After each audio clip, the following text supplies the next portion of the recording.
If you love a really good Napoleon, one with layers of flaky pastry, brimming with a filling that you only dream of diving into head first, then you're going to go crazy over what we're whipping up today. The first thing we want to do is bake off a package of frozen puff pastry dough. While that cools, we whip up our to-die-for filling. To make it, we whisk together a package of vanilla pudding mix with some milk. Once that thickens up, we fold in some whipped topping.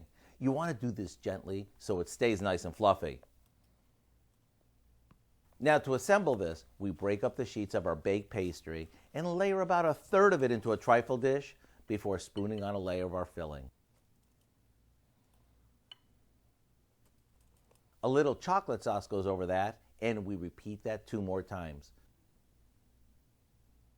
This sure is a whole lot easier than trying to make individual Napoleons. And when you serve layers of this crispy pastry, brimming with the vanilla cream that's laced with the chocolate sauce, oh my goodness. To get the recipe for our Napoleon Trifle, all you have to do is visit our website.